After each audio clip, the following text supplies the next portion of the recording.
चलिए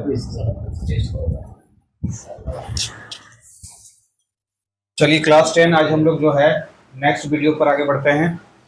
जैसा कि पिछले वीडियो में हम लोग जो एनसीईआरटी एक्सरसाइज जो है 1.1 का क्वेश्चन नंबर 5 तक मान के चलिए कि हमने कर लिया है।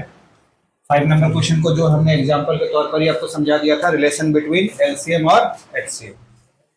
आज हम लोग जो है क्वेश्चन नंबर 5 पर करते हैं। ये क्वेश्चन काफी इंपॉर्टेंट है एग्जाम पॉइंट ऑफ व्यू से। एक क्वेश्चन इस टाइप का एग्जाम में चांसेस है आने का। तो बात करते हैं यहाँ पर क्वेश्चन क्या बोल रहा है, इसका आंसर हम लोग कैसे लिखेंगे। यहाँ पर क्वेश्चन है आपके पास कि check whether 6 to the power n can end with the digit 0 for any natural number n।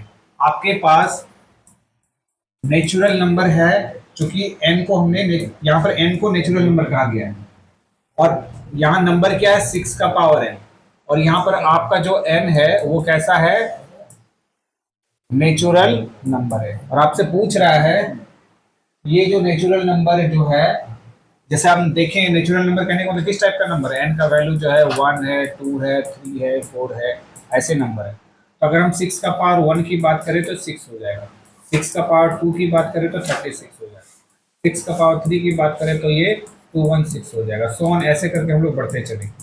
तो क्या ये पूछ रहा है आपसे क्वेश्चन में कि 6 का पावर n मतलब n का वैल्यू बढ़ते जाएगा नेचुरल नंबर, क्या कभी इसका जो वैल्यू आपको दिखाई पड़ रहा है इसका यूनिट डिजिट है ना, एंड विद द डिजिट 0, मतलब जो यूनिट का प्लेस का जो नंबर है यूनिट डिजिट कभी 0 होगा, ये आपसे पूछ रहा है क्वेश्चन मार्क। यहाँ तक 3 डिजिट तो आपको दिखा दिए कि 6 का पावर 1 में 6 आ रहा है, 6 का पावर 2 भी करेंगे 36, मतलब यूनिट डिजिट यहाँ पर कितना है, यूनिट डिजिट आपके पास जो है, यूनिट डिजिट आपके पास क्या है, यहाँ 6 है, यहाँ भी 6 है, यहाँ भी 6 है ना। 6 का पावर 4 करते हैं तब भी 6 ही आता है, मल्टीप्लाई करके देखो 6 ही आएगा। 6 का पावर 10 भी करेंगे तब भी लास्ट में डिजिट 6 ही आएगा, है ना। ऐसा तो हमको पता चल जा रहा है, लेकिन आपसे पूछ रहा है क्या 6 का पावर n, यानी कोई भी हिस्सा भी नेचुरल नंबर पुट करेंगे तो कभी भी किसी नंबर में क्या 0 आ सकता है या नहीं आ सकता है। तो बच्चे यहाँ पर हमको ये ध्यान में रखना है कि 0 जो है किस केस में 0 आता है। अगर हम बात करें कि 0 जो बनने का तरीका है ना, 0 ये कैसे बनता है, 0 मतलब मल्टीप्लाई करने के बाद 0 कब आता है, क्योंकि ये सारा नंबर देखो मल्टीप्लाई हो रहा है। 6 का पावर 1 कहने का मतलब है 6 को अगर 1 से मल्टीप्लाई करें ऐसा आया, 6 का पावर 2 कहने का मतलब 6 इंटू 6 से मल्टीप्लाई होता है, सारा मल्टीप्लाई का ही केस है। 6 का पावर 3 कहने का मतलब 6 3 टाइम्स मल्टीप्लाई हुआ। तो क्या मल्टीप्लाई करके 0 का सिचुएशन हमको देखना है कि कब ये आता है।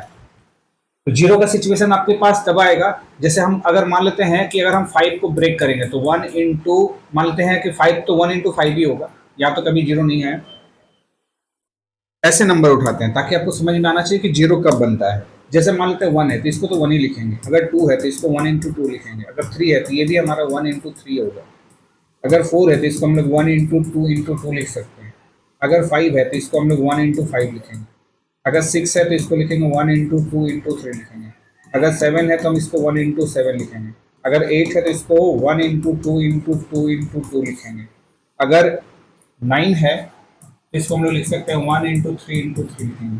अब देखो 10 पहला नंबर यहाँ पर देखो बनना शुरू हुआ 0, तो इस केस में हमारे पास लिखाएगा क्या 1 इंटू 2 इंटू 5। अगर 0 आया, अगर मान लेते सपोज, और 0 कहाँ मिलता है, मान लेते 15 अगर लिखते हैं, सपोज 50 लिखते हैं, ये आएगा 1 इंटू 3 इंटू 5 आएगा, यही ना आएगा। अगर 18 लिखते हैं तो ये आएगा 1 इंटू 2 इंटू 3 इंटू 3 आएगा, ऐसा ही कुछ है। अब आगे थोड़ा सा 20 की ओर बढ़ते हैं तो यहाँ हमको 0 देखने को मिलेगा, तो 0 देखने को मिलेगा तो इसको जो फैक्टर करोगे तो ये आएगा 1 इंटू, ध्यान से देखो 1 इंटू 2 इंटू 2 इंटू 5 आया। यानी जहां जहां 0 है, अगर 30 का केस लेते हैं, 30 वाले में केस में आओ, यहां भी 0 है तो यहां पर क्या आएगा 1 इंटू 2 इंटू फिर 3 आएगा ना, 1 इंटू 2 इंटू, अगर 30 की बात करें एलसीएम अगर हम लोग लेंगे तो ये आ गया 15, फिर 3 लेंगे तो 5 इंटू 5 आएगा ना, ऐसा केस आया। तो अब जहां जहां भी 1 है उस वाले सिचुएशन में देखो आपको 2 और 5 नजर आएगा। अगर 0 बन रहा है तो 2 5 का होना तय है, तो अगर 0 आया तो हमने क्या बताया आपको कि 2 और 5 का होना तय है ना, 2 और 5 का होना तय है। यहाँ देखो, यहां अगर मान लेते हैं, यहां देखो, अगर यहां ध्यान से देखो,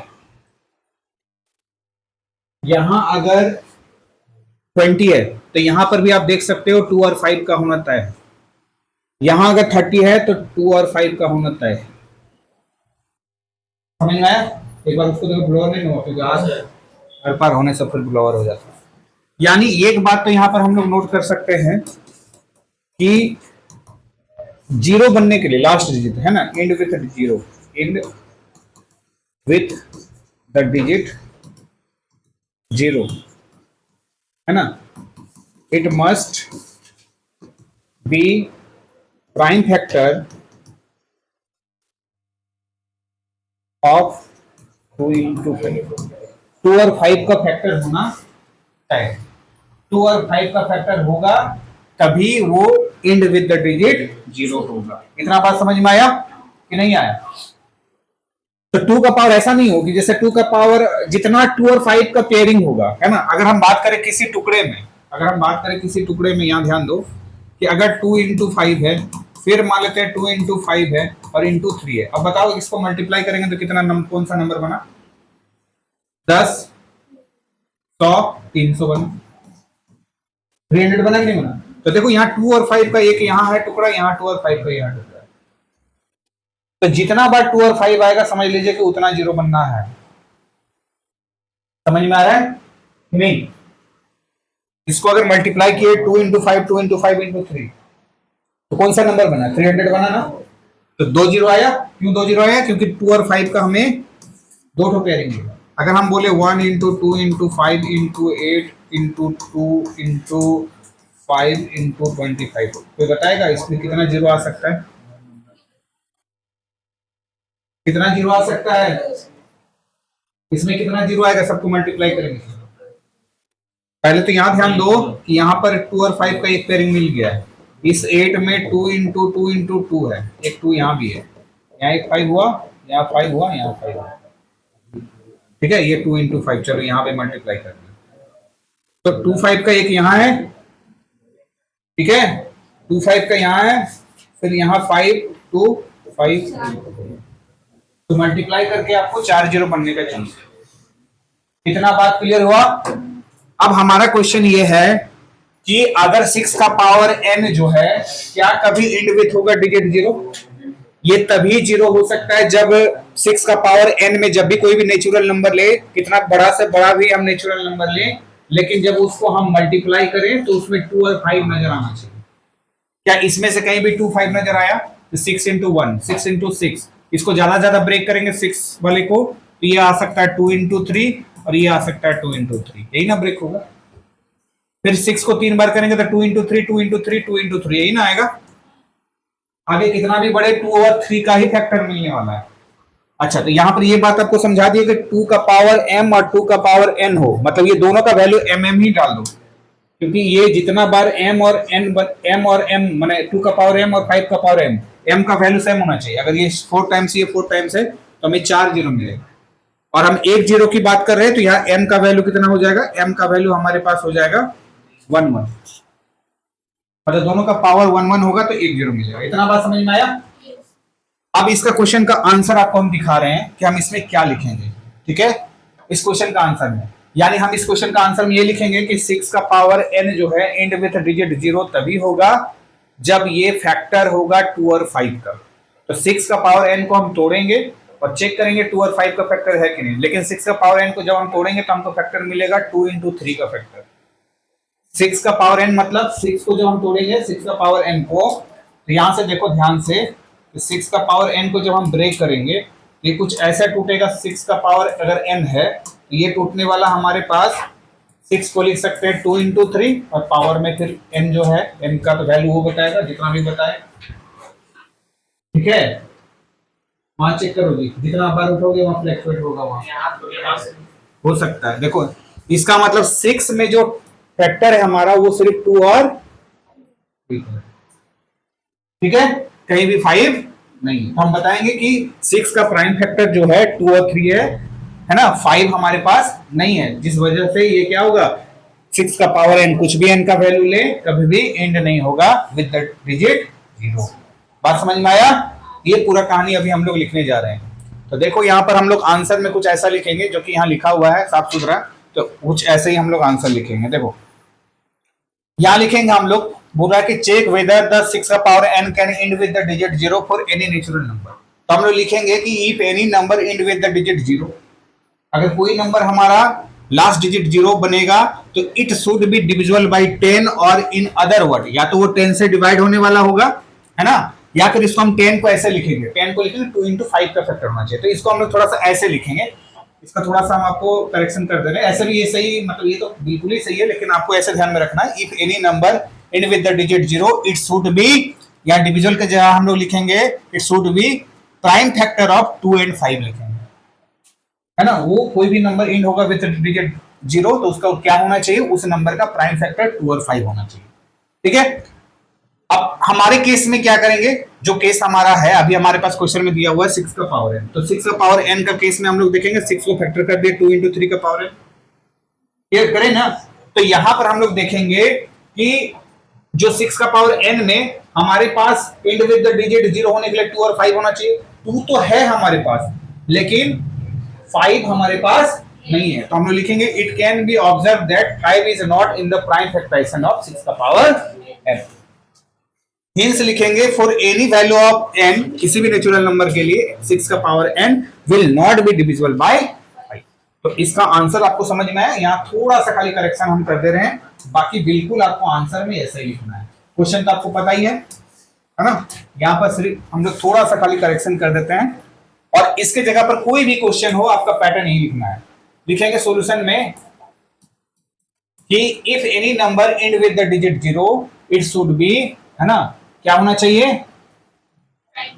हाँ, प्राइम फैक्टर ऑफ 2 into 5, 2 और 5 का फैक्टर होना चाहिए।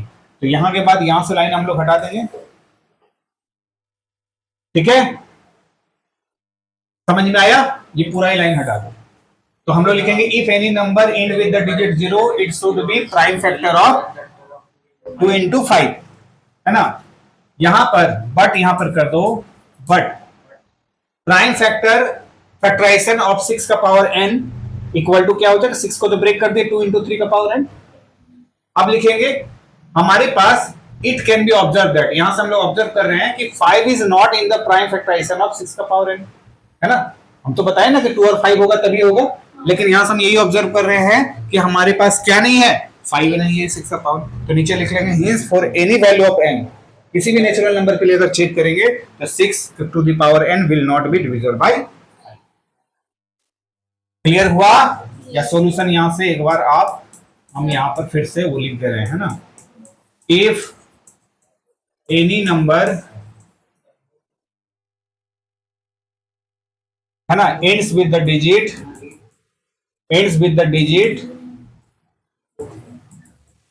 0, ठीक है, it should be prime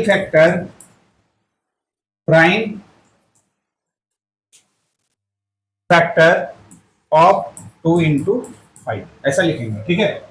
but लिखेंगे यहां पर क्या, 6 to the power n equal to हमारे पास आ जा रहा है 2 into 3 to the power n।